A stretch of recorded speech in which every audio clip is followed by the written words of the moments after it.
Everybody in the world has something either something they want or something they want to get rid of. You know, if somebody has bed bugs and they want to get rid of them, they'll pay for a solution to do that. If somebody's lonely and they want companionship, they'll pay for a solution to have that. The big markets are, obviously health, wealth, and relationships. Those are the three bigs, always. But the problems market actually is much bigger, much more splintered. And finding a problem and attracting people that have that problem is a lot easier than actually finding people that have a strong desire. Negative always sells better than positive. Most marketers, or most people who call themselves marketers or just general entrepreneurs, they want to sell sunshine and rainbows, right? They want to sell the dream versus selling away from the nightmare. That's kind of what I do, is to find a product. You gotta be client centric. I think people don't think of that. They're like, well, I came up with this great product idea. Now let me go figure out who I'm gonna sell it to.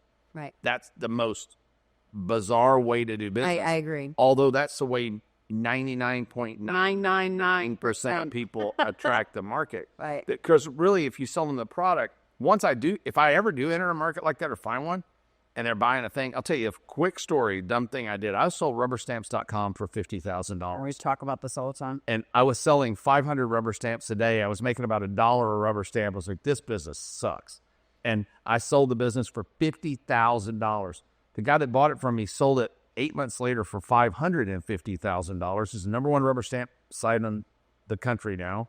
Anyway, it's owned by, I forget the company that owns it. Someone better than you. Somebody smarter than me. Well, here's the thing I didn't realize back then that I know now. That administrator buying that rubber stamp in that place that they were buying that rubber stamp for probably had a pen to spend another $200,000 a year in toner cartridges and printer pay and all kinds of other things that they are charged with buying for that business.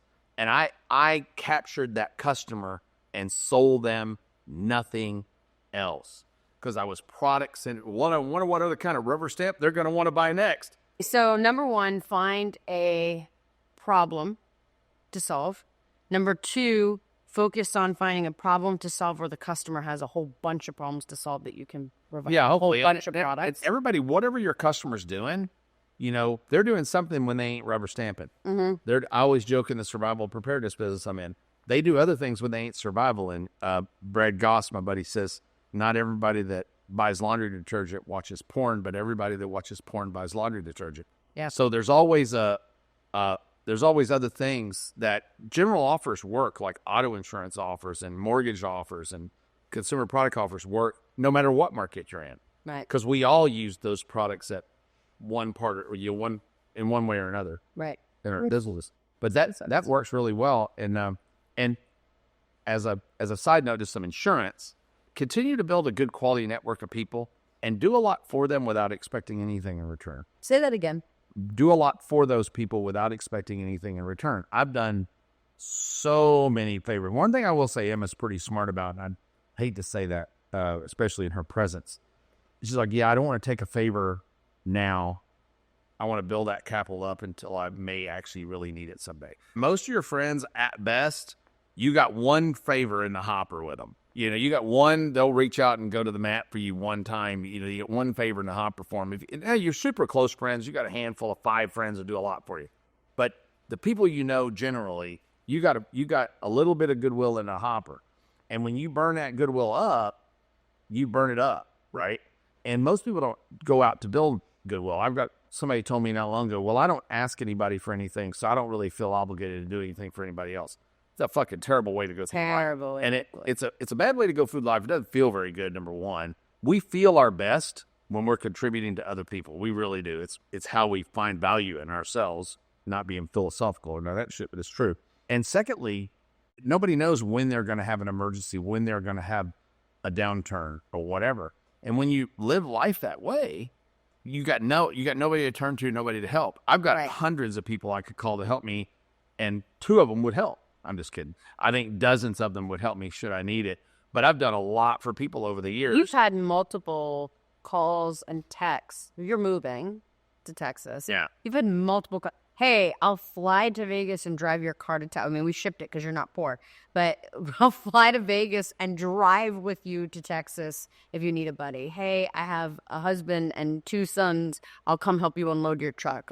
People have really reached out to you, and that's because of the way you've given. Weird Don't know. story. You don't know this story, I don't think. Good, I'm excited. The last time I moved to Las Vegas, I was on Twitter. I was just starting Twitter, and I was X. I did Now it's number one Twitter account in the city, Austin, Texas, at the time. I was the biggest Twitterer in Austin, Texas. I bet you were the biggest Twitterer. I was. I had about, I don't know. I'm sure there's about 50,000 Austin, Texas females that'll agree with that. Oh, yeah. Biggest twit on. Biggest Twitter. And I tweeted, hey, You're I'm moving into my house. I need somebody to help me unload my dishes. And a lesbian couple, a guy named Rich, and Kate Buck showed up at my house to help me unload dishes. And I would think Kate would have to tell you that Kate and I have done millions of dollars worth of business together over the last 20 years, and we're still great friends. Because she came To help me unload dishes. When nobody else, I didn't have 100,000 people coming to unload the dishes. Well, you didn't have $100,000 in bank sitting. Yeah, I didn't have nothing either. So, but it was really interesting. You meet people through circumstance, and we've helped each other a lot over the years. So that the lesson is, if you guys would like to come unload my storage units when they, I'm just joking. This is gonna air way after that. So Yeah, for sure. Don't call. don't come to my house. No, what you just created was a whole bunch of people contacting Ye saying, "I'll come unload Perry Surgeon. Can he make me $100 million? $1 billion for free? $1 billion." Anyway, okay. So for the entrepreneur or the visionary or the investor or the plain old Harry who just wants to get started in business, what's Perry Belcher's advice? Not get a job. Find a problem and fix it. And most of the time, if you don't have a lot of resources, which I assume a lot of people have a lot of resources, having resources is not necessarily a good thing. People with resources like me do real dumb shit because we're like, well, we got resources now. I'll throw money at the problem. When you don't have resources, you're way more careful. I act poor. I think poor in my head a lot of times, which is not necessarily always a good thing. That's not a good thing. But it also protects me from doing a lot of dumb shit, right? But I typically think in tiers. So if I were to go broke tomorrow, my first thing would be, how do I get to tier 1 where I can pay my living expenses and concentrate without having to be desperate? Survive. So number 1, the first thing I would do is violently cut my cost of living. Cut it down to almost nothing. Give me a cardboard box to live in with a Wi-Fi connection and a laptop. I would figure that thing that's going to make me $5,000, $10,000 a month that I can pay my basic living expenses from, so I can have 5 minutes to breathe and think about the things I really want to do. And then I would build tier 2 and tier 3. Tier 2 being I'm good. Tier 3 being everybody can kiss my entire ass. I'm going to do whatever I want to do. But a lot of people will try to skip straight to tier 3. They want to go from nothing. I got a lot of them. They want to go from, I don't know how to make a nickel, to all I want to do is make $3 million. And not work. Yeah. We interrupt this pod to bring you this really special announcement. You need to go right now. Well, maybe they want to go right now. Want to stop? No, them at the end. We don't want to have them stop. Go to trainwreckshow.com. There's lots of bots there, GPT bots that do things for you, that do a lot of your work. So you don't have to work so much and drink more beer. The episode archives are over there. There's all of our resources, worksheets, workbooks. Everything that we've done that we give away is over there. Go get it right now. There's a lot of resources there. Way more resources than you get when you buy a lot of communities, I think. And don't forget to like and subscribe so that you can catch every episode as soon as it hits. We'll send you a notification. It doesn't mean you're liking Emma, by the way, because I know that slows us down on our likes. You can just click and say, I like Perry. You don't have to like Emma. It works the same way.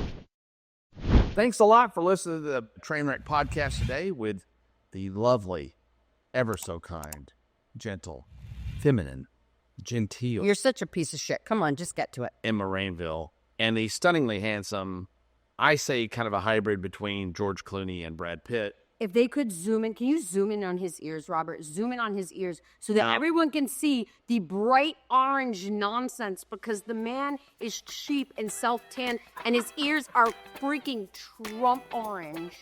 Okay, Hey, it works for him. I could be president. That's a scary thought. Trainwreck, we're out of here. Scarier than Trump. Emma Rainville, ladies and gentlemen. Thank you all so much. Take care. I'll see you next time on Trainwreck.